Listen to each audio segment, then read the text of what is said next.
नमस्कार, श्याम ठाकुर के astro thoughts YouTube channel में आपका स्वागत है।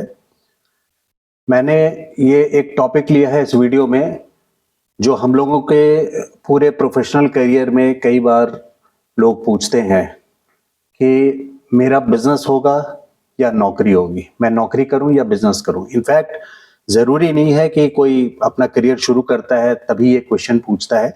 कई बार लोग 10-10, 20-20 साल जॉब करने के बाद भी ये क्वेश्चन लेकर के आते हैं कि क्या मेरा बिजनेस सक्सेसफुल होगा। अगर मैं बिजनेस में हाथ डालता हूं तो मैं सक्सेसफुल हो सकता हूं या नहीं हो सकता हूं, सफल हो सकता है या नहीं हो सकता।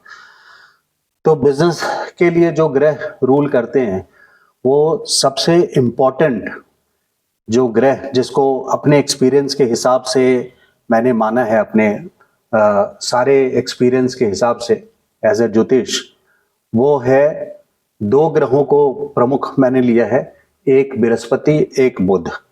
बृहस्पति नेचुरल बेनिफिक है, Brihaspati Jupiter is a natural benefic यानी शुभ प्रभाव। सारे ग्रहों में सबसे ज्यादा शुभ प्रभाव रखने वाला अगर कोई ग्रह किसी को नेचुरल बेनिफिक बोला जाता है तो वो बृहस्पति ग्रह हैं। बृहस्पति क्या रूल करते हैं? फाइनेंस एंड नॉलेज, दोनों को रूल करते हैं बृहस्पति। कालपुरुष कुंडली में नवम स्थान ये होता है, धर्म का स्थान होता है, भागोदय स्थान होता है नवम स्थान। चारों वेद के स्वामी बृहस्पति, क्योंकि 9th हाउस के लॉर्ड बृहस्पति हैं, जुपिटर हैं, इसलिए वेदों को के नॉलेज को बृहस्पति से देखा जाता है। और चूंकि बिजनेस का ये वीडियो है कि क्या बिजनेस आप करेंगे तो वो सक्सेसफुल होगा या नहीं होगा। कई बार लोग बिजनेस में अच्छा खासा, कई बार नहीं, ज्यादातर लोग मैंने देखा है कि 20-20, 40-40, 50-50 उससे ज्यादा लॉस करके तब आते हैं कि गुरुजी जरा देखिए ये हमारा बिजनेस इतना लॉस हो गया। तो उसके वजह मैं बताता हूं। उसमें भी हम जुपिटर देखते हैं, बृहस्पति सबसे पहले देखते हैं, गोचर देखते हैं, शनि का गोचर देखते हैं, गुरु का, और क्या उस कुंडली में, जन्म कुंडली में उनके उसकी पोटेंसी यानी लिखा हुआ है पहले से या नहीं। तो कहने का मतलब है कि लोग पहले अगर संपर्क करके ज्योतिष को कंसल्ट करके चले तो इस तरह के लॉसेस को रोका जा सकता है, प्लानिंग की जा सकती है कि बिजनेस अगर है भी कुंडली में तो किस वक्त शुरू करना चाहिए। ये भी एक बहुत इंपॉर्टेंट क्वेश्चन इसी के साथ जुड़ा है। तो बृहस्पति एक बहुत इंपॉर्टेंट प्लैनेट हो जाता है। जुपिटर रूल्स फाइनेंस के कारक हैं, विष्णु से हम लोग रिलेट करते हैं। और बुध, बुध से हम लोग transport, mathematics, speech, all things which are moving, telecommunication, ये सारी चीजें, ये व्यापार का ग्रह है। कोई सामान एक जगह से दूसरे जगह ले जाना या उसका व्यापार करना बुध रूल करता है। सिर्फ सामान नहीं, अगर कमीशन का बिजनेस हो, जैसे आप किसी तरह की कंसल्टेंसी कर रहे हैं किसी कंपनी में, that is a form of commission. कई तरह के आजकल व्यापार चले हैं, बिजनेस चले हैं जो कमीशन ओरिएंटेड हैं। तो उसमें बुध की प्रमुखता होती है, एक जगह से दूसरे जगह को कनेक्ट करना, ये बुध की प्रमुखता है। इन दोनों ग्रहों का है। और उससे भी पहले एक पोजीशन आ जाती है, एक ऐसी कॉम्बिनेशन आ जाता है कि अगर लग्नेश, लग्न कुंडली है ये, मैंने एक एग्जाम्पल की कुंडली बनाई हुई है, लग्न कुंडली अगर फॉर एग्जाम्पल धनु है या कोई भी लग्न हो और लग्नेश, लग्न लॉर्ड, दशम स्थान जिसको हम करियर प्रोफेशन का घर बोलते हैं, लग्नेश अगर धन कर्म स्थान पर हो या कर्मेश लग्न में हो, इन दोनों केस में बिजनेस के चांसेस बहुत हाई हो जाते हैं। और ऐसे लोग अगर बिजनेस में हाथ डालेंगे तो उनका सक्सेस रेट काफी हाई होता है, मतलब सफल होने के चांसेस काफी बढ़ जाते हैं। तो ये इंपॉर्टेंट पॉइंट मैंने आपको बताया कि लग्नेश अगर कर्म स्थान में हो और कर्मेश अगर लग्न में हो, कई बार दोनों होते हैं, दोनों होंगे तो पोजीशन और स्ट्रांग हो जाएगी स्वाभाविक तौर से। एक ये पोजीशन आ जाती है। दूसरा एग्जाम्पल शायद आपको वीडियो में यहाँ छोटा लिखा ना दिखे, मैं इसको यहाँ अब ये बदल देता हूं। अगर किसी वजह से आपका कन्या लग्न है और यहां आपका मिथुन आ गया कर्म स्थान पे, और लग्नेश आपका बुध 10th हाउस में आ गए, 10th हाउस में आ गए यानी कर्म स्थान पे। तो लग्नेश आपके चले गए 10th हाउस में। इस सिचुएशन में भी जो जातक होगा या नेटिव होगा जिसकी ये जन्म कुंडली है, वो बिजनेस में अगर जाएं तो उनके सफल होने की बहुत चांसेस हो जाते हैं कि ऐसे लोग। और 10th में जिसकी कुंडली में अगर 10th में प्लैनेट आ जाते हैं, लग्नेश अगर 10th में आ जाता है, तो ऐसे लोग बहुत जॉब जनरली नहीं करते, वो कर नहीं सकते, मतलब रूल्स रेगुलेशंस फॉलो करना ज्यादा ऐसा नहीं कर सकते। वो अपने स्वभाव, मैं नहीं बोल रहा कि वो रूल्स रेगुलेशन फॉलो नहीं करते, बट ज्यादा एक इंस्ट्रक्शंस लेना, वो अपने मन के मर्जी होते हैं, ज्यादा इंस्ट्रक्शंस दूसरे लोगों से नहीं लेते, वो अपने मन के मर्जी होते हैं, मर्जी यानी अपने मन के हिसाब से काम करते हैं। तो ये दो एग्जाम्पल दिए, दो एग्जाम्पल के अलावा भी आप कोई भी एग्जाम्पल उठा लें। अगर सपोज सिंह लग्न है, सपोज सिंह लग्न है, सिंह लग्न के स्वामी सूर्य 10th में आ गए, लेकिन यहां भी सूर्य जनरली 10th में आ गए तो ये एक बिजनेस के चांसेस जरूर बना देता है, लेकिन मैंने जो पहले से बोर्ड पे बना के रखा है कि जुपिटर की दृष्टि इसको चाहिए होगी, बृहस्पति की दृष्टि ये चाहिए होगी, ये चीज आप ध्यान रखें। तो भद्र योग हो जाता है। अगर हम बुध की बात करें तो भद्र योग हो जाता है अगर 1, 4, 7, 10 में बुध होते हैं, और लग्नेश होकर के अगर बुध बैठे हों 10th हाउस में, मैं भद्र योग की बात कर रहा हूं, अगर लग्नेश होकर के 10th हाउस में बुध बैठे हैं, और अगर 10th में नहीं भी है, दशम स्थान पर बुध नहीं भी है, और आपके चौथे स्थान से कहीं से भी दृष्टि रख रहे हैं, यानी आपके चौथे स्थान से कहीं से भी तो बुध की दृष्टि आपकी यहां अगर बुध होगा, यहां अगर बुध होगा आपका बुध, तो फिर ऐसे सिचुएशन में बुध 7वीं दृष्टि से दशम स्थान को डायरेक्ट देखेंगे 180 डिग्री सीधे लाइन से ऐसे जातक। और किसी जातक का अगर यहाँ बृहस्पति हुआ और बुध भी, सपोज इनका लग्न कन्या था और बुध यहां भी हुआ और डायरेक्ट देख रहे हैं दशम स्थान को, और दशम स्थान में बृहस्पति पहले से विराजमान है, यानी 1, 4 में, 1, 10 में, 1 लग्न में से मेरा मतलब है अगर बुध वर्गो लग्न है और बुध लग्न में है, लेकिन जुपिटर की ब्लेसिंग है। मैंने यहां दोनों का इंपॉर्टेंस बताया है आप लोगों को कि देखिए अपने आप में राशि जैसे वर्गो है, वर्गो वाले खुद ही बहुत बजट करने वाले इंसान होते हैं, बहुत कैलकुलेटिव होते हैं। मरकरी कैलकुलेटिव बजटिंग वाले इंसान होते हैं। ये आपसे बात करते रहेंगे, मतलब आप बात कर रहे हैं और ये चुपचाप आपको सुनते रहेंगे, इनके दिमाग में कैलकुलेशन चलती है, ज्यादा बोलते नहीं है। खैर मैं टॉपिक डाइवर्ट नहीं करूंगा।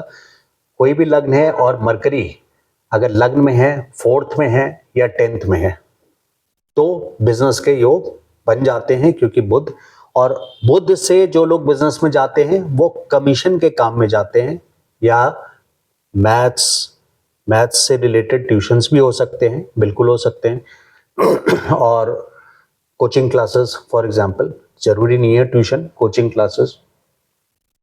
देखिए हम्स योग, जो मैं जुपिटर की बात बता रहा हूं कि 2nd हाउस, 4th हाउस और 6th हाउस, 6th हाउस वाला जो जुपिटर होता है ना, इसकी 5वीं दृष्टि आपके कर्म स्थान पे पड़ रही है, 4th हाउस की 7वीं दृष्टि और 2nd हाउस से 9वीं दृष्टि से जुपिटर की यहाँ पड़ रही है। और अगर 10th हाउस में जुपिटर हैं तो हैं। देखिए 9वीं दृष्टि 7, 8, 9, इसका मतलब कर्म स्थान पर बृहस्पति की दृष्टि, 4th हाउस में है तो डायरेक्ट दृष्टि, 7वीं दृष्टि, और 6ठे घर में है तो 5वीं दृष्टि कर्म स्थान पे। ऐसे जातक तो आप क्वेश्चन का आंसर कर सकते हैं कि हाँ आपको बिजनेस में जाना चाहिए। अगर आप बिजनेस ट्राई करेंगे तो वो सक्सेसफुल होगा। इसके भी कुछ एक्सेप्शंस हैं, उस पर मैं बाद में आऊंगा। अब आप ये इससे कंफ्यूज नहीं करना कि 1, 4, 7, 10 हंस योग होता है तो उसमें हंस योग वाले सारे बिजनेस में जा सकते हैं, ऐसा नहीं होता। क्योंकि हंस योग से जातक ज़्यादातर टीचिंग लाइन में, क्योंकि जुपिटर को नॉलेज भी बोला था मैंने, टीचिंग लाइन में, एडवाइजरी लाइन में, स्पिरिचुअलिज्म के लाइन में, ऐसे लाइंस में जा सकते हैं। तो 1, 4, 7, 10 का फॉर्मूला पूरी तरह से मैंने नहीं बोला है। 7 का एक बार को एक्सेप्शन फिर भी एक्सेप्ट हो सकता है, क्योंकि भावत भावम में 7वां घर जो है वो दशम का दशम स्थान है। 10th हाउस से 7, 8, 9, 10 दशम स्थान है। ये आप हैं, ये आपकी पूरी दुनिया है, खास करके पब्लिक डीलिंग ना सारी। तो भावत भावम के हिसाब से जुपिटर का यहाँ होना, लेकिन प्रोमिनेंटली ये सब एक्सेप्शन मैं आपको बता रहा हूँ। एक्सेप्शंस बहुत सारे हैं, ऐसा नहीं है कि मैं आपको बता रहा हूँ कि सिर्फ जुपिटर इन 3 घर में होंगे या जुपिटर यहाँ होंगे, 4 घर में होंगे तभी जातक कर सकता है। लेकिन ये एक क्लियर सिंबल है कि जिन लोगों को बिजनेस में जाना चाहिए उसका एक क्लियर स्टेटमेंट ये है कि निश्चित तौर पे बृहस्पति की दृष्टि 10th हाउस में हो या बृहस्पति की ब्लेसिंग्स उस कुंडली में प्रोमिनेंट हो और खास करके 10th हाउस से रिलेटेड रखता हो, तब वो उस इंसान को, जिस पोजीशंस मैंने दिए हुए हैं, ऐसे इंसान को बिजनेस में जाना चाहिए।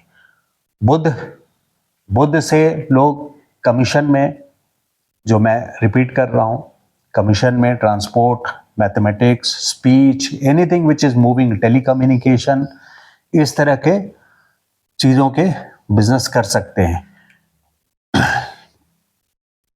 देखिए, अगर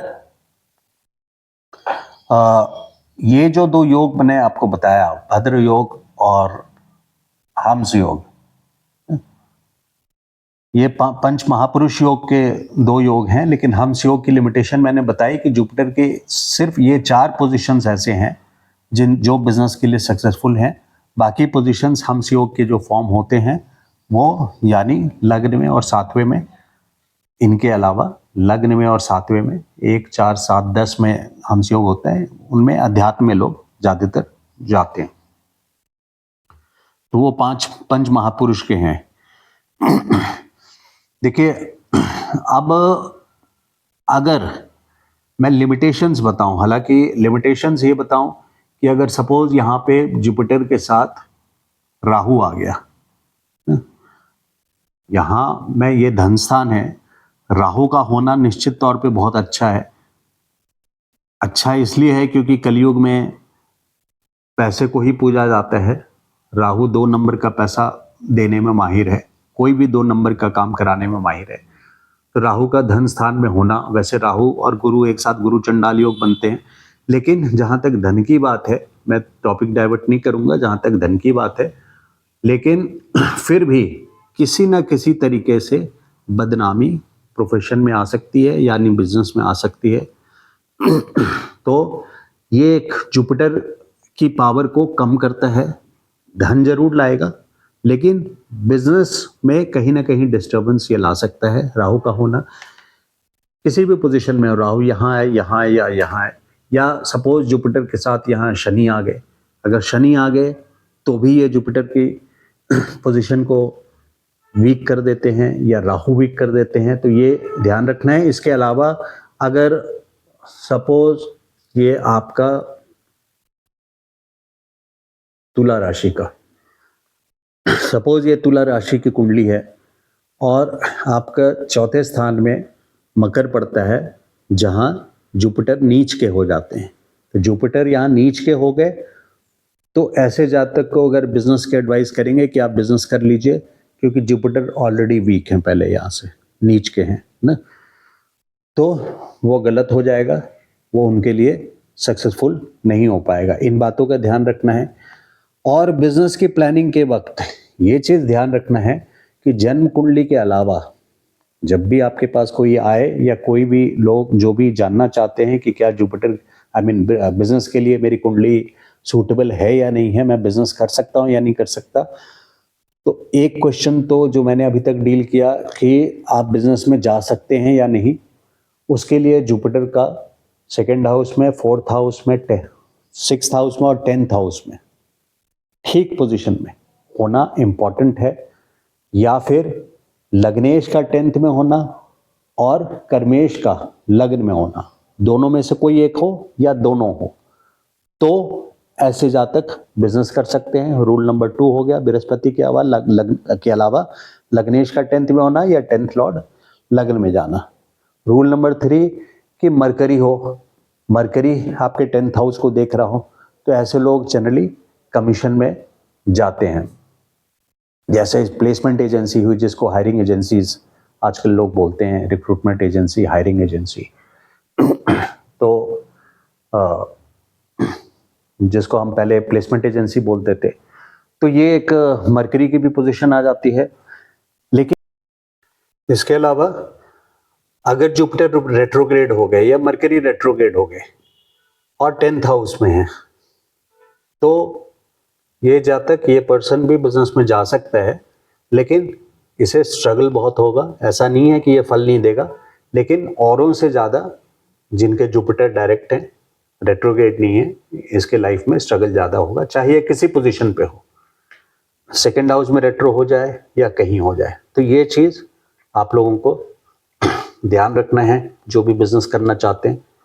इसके अलावा मरकरी का भी मैंने बताया कि मरकरी भी रेट्रोग्रेड अगर होते हैं तो ये देखना है कि बिजनेस किया जा सकता है, और उसकी पोजीशन अगर 10th हाउस को देख रही है, या लग्नेश होकर 10th में है, 10th के लॉर्ड कर्मेश होकर के लग्न में जा रहे हैं और रेट्रोग्रेड हैं, तो स्ट्रगल जरूर देगा, बट लेटर इन लाइफ और आफ्टर लॉट ऑफ स्ट्रगल ये लोग बिजनेस में सक्सेसफुल हो सकते हैं।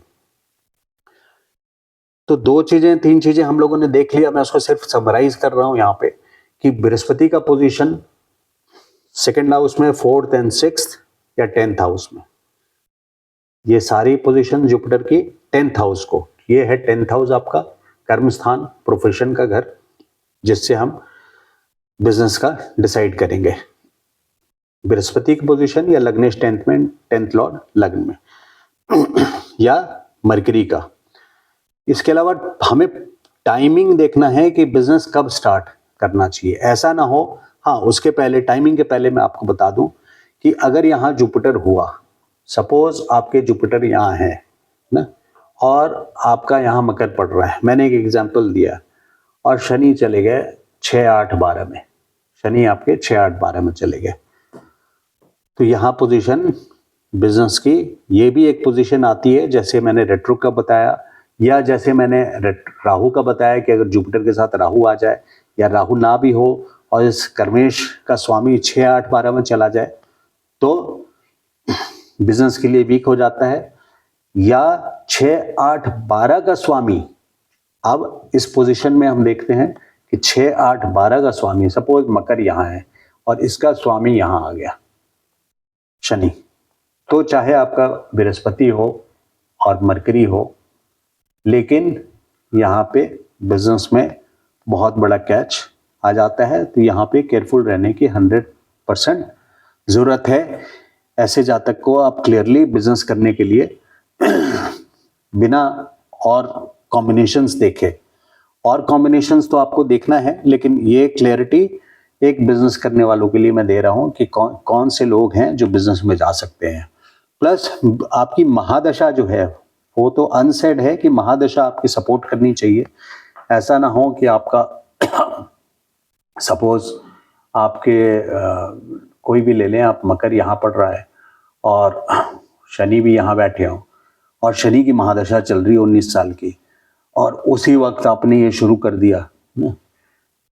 और जिस टॉपिक पे मैं बार बार आना चाह रहा हूँ, गोचर, क्योंकि कब शुरू करना चाहिए ये भी देखना है, और गोचर के शनि या गोचर के राहु, कोई भी पाप ग्रह, शनि हो, राहु हो, मंगल हो, 6, 8, 12 से गुजर रहे हो, 6, 8 या 12, तो ऐसे वक्त पे शनि हो, राहु हो या जुपिटर हो, बृहस्पति, खास करके ये 3 ग्रह, जब आपके बड़े ग्रहों में राहु यहाँ होगा तो केतु यहाँ होगा, ये देखना है कि शनि, गुरु और राहु या केतु, जो बोल रहे हैं राहु, आपके 6, 8, 12, 6 में देखिए, 6 में राहु बहुत स्ट्रांग होता है। मैं ऐसा नहीं बोल रहा कि 6 में आप बिजनेस नहीं कर सकते, छठे को एक्सेप्शन मान लीजिए।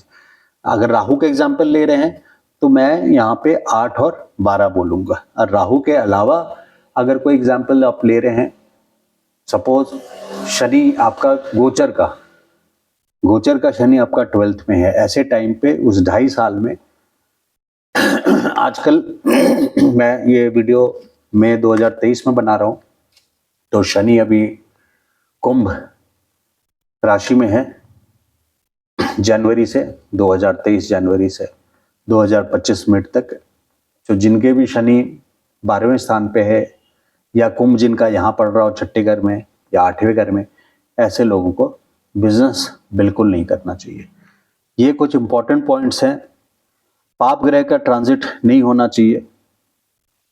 और लास्ट पॉइंट, और वो भी इंपॉर्टेंट है, ऑल्दो लग्न कुंडली सारी बताती है लेकिन नवांश को इग्नोर नहीं कर सकते। इक्वली इंपॉर्टेंट है इनर हेल्थ, जानते हैं हम प्लैनेट्स का, तो नवांश में भी आपके बृहस्पति की पोजीशन अच्छी हो, 6, 8, 12 में ना हो।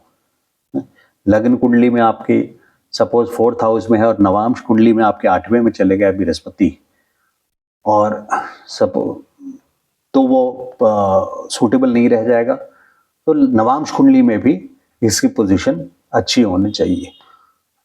तो कंक्लूड मैं इसी बोल के करता हूं कि जुपिटर और मरकरी, ये 2 ग्रह ऐसे हैं जिनको हम रेफर करते हैं बिजनेस के लिए। जो 2-3 इंपॉर्टेंट पॉइंट मैंने बताए हैं वो यही हैं, बृहस्पति के 2nd हाउस, 4th हाउस और 6th हाउस या 10th हाउस, इन पोजीशंस का होना, या मरकरी का 4th हाउस में या 10th हाउस में होना, ये इंपॉर्टेंट है, या 10th हाउस के लॉर्ड के साथ। देखिए, ये मैंने एक आपको क्लैरिटी के लिए अपने एक्सपीरियंस को समराइज करके बताया है। जरूरी नहीं है, आप कई बिजनेसमैन का देखेंगे वो बोलेंगे कि गुरुजी ऐसा तो है कि आपने बताया था लेकिन गुरु किसी के यहाँ पर है 5th हाउस में या 11वें स्थान पर है और वो बहुत अच्छा बिजनेसमैन है। तो ऐसे सिचुएशन में बहुत सारी चीजें देखनी होती है, यहाँ तक कि हम लोग उसके बच्चों की कुंडली देखते हैं, क्योंकि बेटा हो या बेटी हो, और फॉर एग्जांपल दे रहा हूँ, और बेटी पैदा हो और बिजनेस में उसने हाथ डाला, तो बेटी अपना लक लेकर के, लक्ष्मी माना जाता है ज्योतिष में, अपना भविष्य लेकर के आती है, और उनके दम पे, उसके बल पे, और जब बेटी की शादी हो जाती है तो कुंडली बिजनेस के लिए फीकी पड़ जाती है, जिसके वजह से, तो यहाँ बेटी के कुंडली के दम पे पिता बिजनेस कर रहे थे। ऐसी भी कुंडलियां बहुत देखा है हम लोगों ने। या इसके अलावा भी कई कॉम्बिनेशंस होंगे जिसमें आप इंटरनेट के कॉम्बिनेशंस को ना लेके, इंटरनेट से मेरा मतलब है online, to be exact, online में बहुत सारी ऐसी कुंडलियां फ्लोट करती रहती है बड़े बड़े लोगों की। बट जो लोग इसको टेस्ट करना चाहते हैं मेरे इन थ्योरीज को, तो उसको आप, जो आपके जानने वाले लोग हैं जिनका date of birth, time, place correct है और उनकी लाइफ को आप जानते हो, उस पर आप आजमाओ तो आपके लिए ज़्यादा अच्छा रहेगा। आप लोग मुझसे निजी परामर्श भी कर सकते हैं लेकिन शुल्क लागू रहेगा। मेरा व्हाट्सएप नंबर है 9810844912। Thank you so much. नमस्कार।